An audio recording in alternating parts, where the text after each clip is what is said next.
अगर आपको ये कहानी अच्छी लगती है तो नीचे कमेंट सेक्शन में हमें बताएं। कृपया इस चैनल को सब्सक्राइब करें, वीडियो को लाइक करें और दोस्तों के साथ शेयर भी करें। बेल आइकॉन का बटन दबाना न भूलें। शालिनी का अधिकार और बढ़ गया।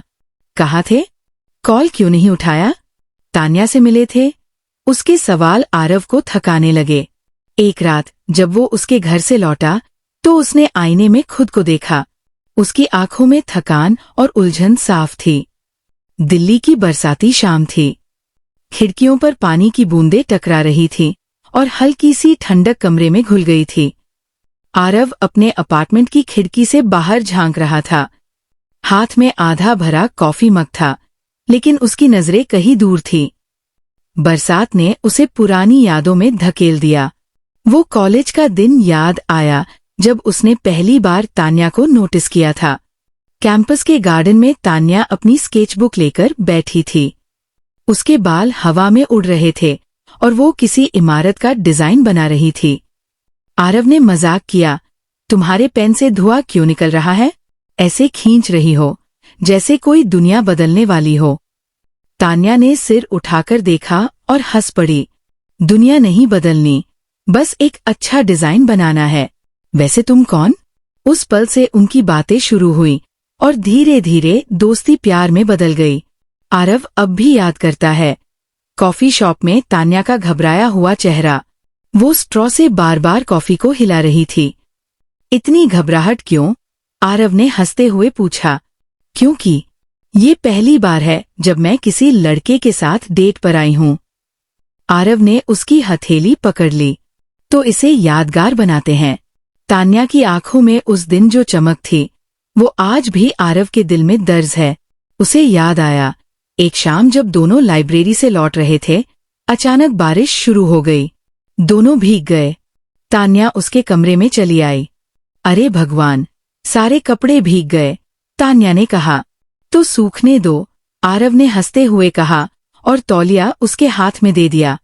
तान्या ने शर्माते हुए अपने गीले बाल सुखाने शुरू किए। उसके कपड़े भीगे हुए शरीर से चिपक गए थे। आरव उसे देखता रह गया। क्या देख रहे हो? तान्या ने हल्के गुस्से से पूछा। तुम्हें। उसके बाद का लम्हा दोनों के बीच हमेशा के लिए अमर हो गया। उस पहली नजदीकी ने उनके रिश्ते में गहराई ला दी थी।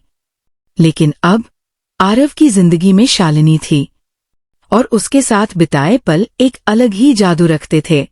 शालिनी का आत्मविश्वास, उसकी परिपक्वता, उसकी बाहों का सुकून, ये सब तान्या की मासूमियत से अलग था। एक शाम शालिनी ने आरव को अपने घर बुलाया। कमरा हल्की रोशनी से सजा था। पृष्ठभूमि में धीमा संगीत बज रहा था।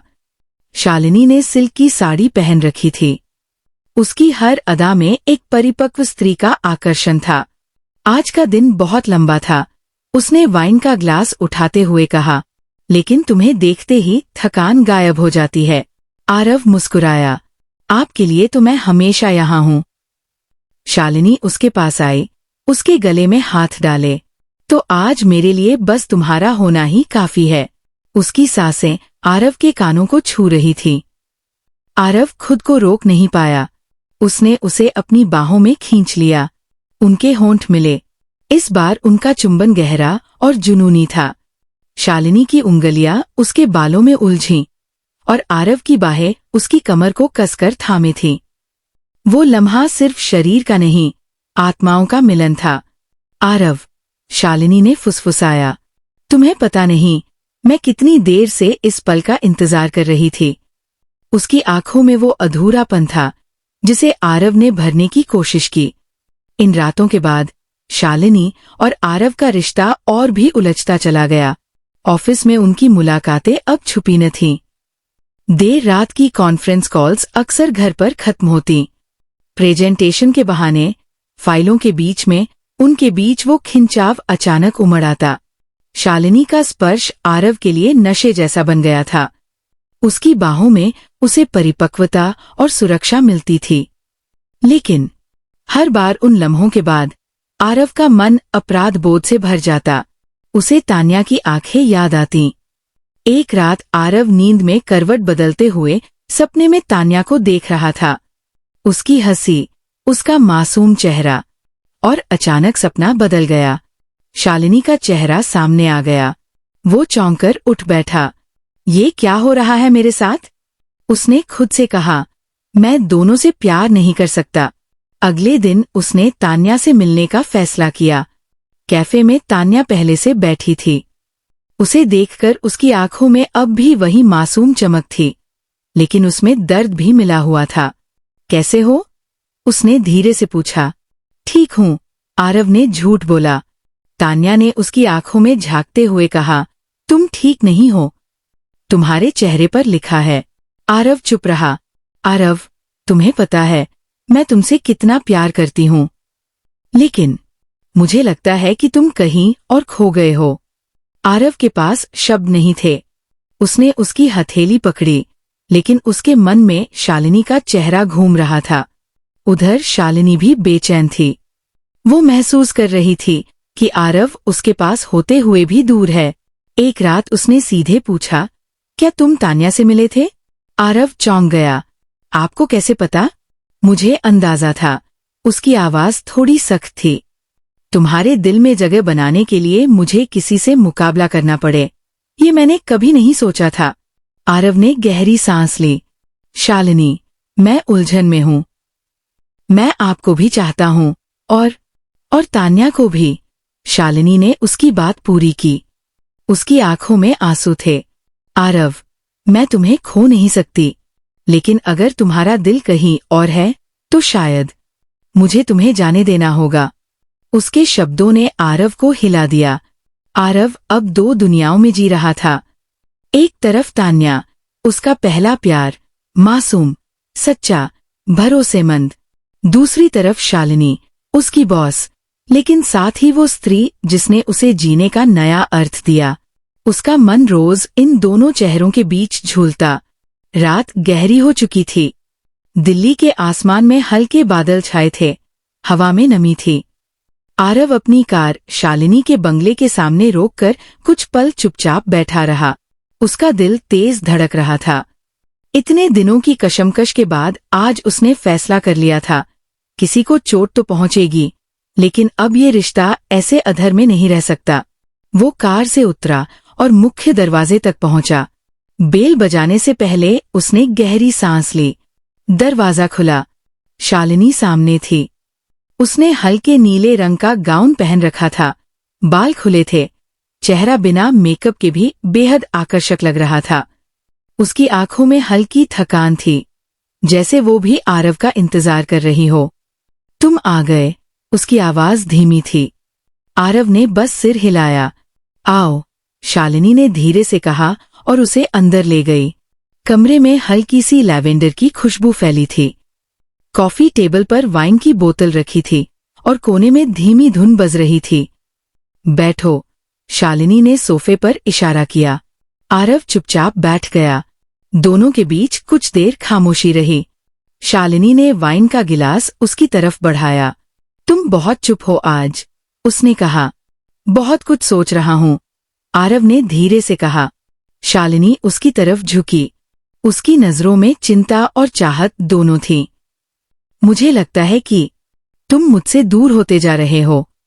आरव ने उसकी ओर देखा। मैं खुद को समझ नहीं पा रहा, शालिनी। तुम्हारे साथ जो महसूस करता हूँ वो अलग है, लेकिन तान्या, वो मेरी जिंदगी का हिस्सा बहुत पहले से है। मैं उसे चोट नहीं पहुंचा सकता। शालिनी की आंखें नम हो गईं। उसने अपना हाथ आरव के हाथ पर रख दिया। मैं जानती हूँ, लेकिन क्या मैं तुम्हें सच कहूँ? हाँ, मैं तुमसे बहुत प्यार करने लगी हूँ। उसकी आवाज कांप रही थी। तुम्हारे आने से मेरी जिंदगी में जो खालीपन था वो भर गया। तुम्हारे बिना मैं फिर अकेली हो जाऊंगी। उसके शब्दों ने आरव का दिल तोड़ दिया। वो जानता था कि शालिनी की ये चाहत सच्ची है। उसने उसकी आंखों में झांका। वहां एक परिपक्व स्त्री का दर्द था, जो प्यार में डूबी थी लेकिन खोने के डर से कांप रही थी। आरव ने उसकी उंगलियों को थाम लिया। शालिनी, मैं तुम्हें कभी दुखी नहीं करना चाहता। शालिनी ने बिना कुछ कहे उसका चेहरा अपने हाथों में लिया और उसके होठों पर अपने होंठ रख दिए। वो चुंबन धीमा था, लेकिन उसमें बहुत सारा दर्द और मोहब्बत घुला था। आरव का दिल भारी था, लेकिन उसने भी खुद को रोकने की कोशिश नहीं की। उसने उसे अपने करीब खींच लिया। उस रात उनका आलिंगन पहले की हर रात से अलग था। शालिनी की आंखों में आंसू थे, लेकिन वो मुस्कुरा रही थी। उसने धीरे धीरे अपना सिर आरव के सीने पर रखा। आज बस मुझे महसूस करो, उसने धीमे से कहा। आरव ने उसके बालों को सहलाया। शालिनी का गाउन उसके कंधे से फिसलकर नीचे गिर गया। उसकी त्वचा पर मोमबत्ती की रोशनी खेल रही थी। आरव ने उसे अपनी बाहों में लिया। उनके होंठ बार बार मिलते रहे। हर चुंबन में दर्द और जुनून की मिलीजुली भावनाएं थीं। शालिनी का स्पर्श परिपक्व था, जैसे वो हर लम्हे को अपनी यादों में कैद कर लेना चाहती हो। उसने अपने हाथों से आरव की पीठ को थामा, उसके बालों को सहलाया। उनका ये मिलन सिर्फ शारीरिक नहीं था, ये दो आत्माओं का आखिरी समर्पण था। कुछ देर बाद दोनों बिस्तर पर लेटे हुए थे। शालिनी ने अपना चेहरा आरव की गर्दन में छिपा लिया। काश ये रात कभी खत्म न हो। आरव ने उसकी हथेली को चूमा। काश, लेकिन हमें सच्चाई से भागना नहीं चाहिए। शालिनी ने धीरे से सिर हिलाया। हाँ, शायद अब वक्त आ गया है कि हम खुद को सच बताएं। सुबह सूरज की हल्की किरणें पर्दों से छनकर कमरे में आ रही थी। आरव चुपचाप जागा। शालिनी अब भी उसकी बाहों में थी। उसने धीरे से उसके माथे पर चुंबन दिया। शालिनी ने नींद में मुस्कुराते हुए आंखें खोलीं। सुप्रभात, उसने कहा। सुप्रभात। आरव ने मुस्कुराने की कोशिश की, लेकिन उसकी आंखों में बेचैनी साफ थी। तुम कुछ कहना चाहते हो? शालिनी ने उसकी ओर देखा। आरव ने गहरी सांस ली। हाँ, मुझे लगता है कि अब हमें ये रिश्ता यही खत्म कर देना चाहिए। शालिनी का चेहरा अचानक बदल गया। उसकी आंखों में आंसू उमड़ आए। तुम सच कह रहे हो? हाँ, आरव ने धीमे से कहा। मैं तुम्हें खोना नहीं चाहता था, लेकिन मैं तान्या को भी नहीं खो सकता। वो मुझे सालों से जानती है, मुझसे बेइंतहा प्यार करती है, और मैं उसके साथ एक जिंदगी बनाना चाहता हूँ। शालिनी की आंखों में आंसू थे, लेकिन वो मुस्कुराने लगी। तुम सही कर रहे हो, आरव। प्यार सिर्फ पाने का नाम नहीं होता। कभी कभी छोड़ देना ही सबसे बड़ा प्यार होता है। वो उठी, अपने गाउन को ठीक किया और धीरे से आरव के पास आई। तुम्हारे लिए मेरा दिल हमेशा धड़कता रहेगा, लेकिन अब मैं तुम्हें आजाद करती हूँ। आरव की आंखें भी भर आईं। उसने शालिनी को गले से लगा लिया। दोनों के बीच वो आलिंगन बहुत देर तक रहा। एक ऐसा आलिंगन जिसमें दर्द, मोहब्बत और विदाई सब कुछ था। तुम खुश रहना, शालिनी ने फुसफुसाया। आप भी, आरव ने कहा। कुछ दिनों बाद आरव ने तान्या से मुलाकात की। तान्या की आंखों में सवाल थे। आरव, क्या अब सब खत्म हो गया है? हाँ, तान्या, मैंने शालिनी से बात कर ली है। अब सिर्फ तुम हो। तान्या की आंखों में आंसू आ गए। उसने आरव को कसकर गले लगाया। तुम वापस आ गए, यही मेरे लिए काफी है। कुछ महीनों बाद तान्या और आरव का विवाह हुआ। शादी के दिन आरव ने बहुत लोगों के बीच शालिनी को भी देखा। वो दूर खड़ी मुस्कुरा रही थी, सफेद साड़ी में बेहद खूबसूरत लग रही थी। शादी के बाद वो आरव के पास आई। खुश रहो, आरव। तुम दोनों को ढेरों आशीर्वाद। आरव ने झुककर उसके हाथ छुए। धन्यवाद, शालिनी। आपने मुझे सच्चे प्यार का मतलब सिखाया। शालिनी ने बस मुस्कुरा दिया और वहां से चली गई। उसकी आंखों में संतोष था। कुछ समय बाद शालिनी ने अपने काम में और जिंदगी में फिर से ध्यान देना शुरू कर दिया। वो अब भी अकेली थी, लेकिन उसका चेहरा पहले से शांत था। उसे एहसास हो गया था कि प्यार कभी कभी हमें किसी को पाना नहीं, बल्कि उसे उसकी खुशी के साथ छोड़ देना सिखाता है। आरव और तान्या अपने नए जीवन में खुश थे, लेकिन आरव के दिल में शालिनी के लिए हमेशा एक विशेष स्थान रहा। वो स्त्री जिसने उसे अपनी मोहब्बत से भर दिया और फिर उसी मोहब्बत के लिए त्याग कर दिया। शालिनी अक्सर रात में बालकनी में बैठकर आसमान देखती और मुस्कुरा देती। कभी कभी अधूरा प्यार ही सबसे खूबसूरत होता है, वो सोचती।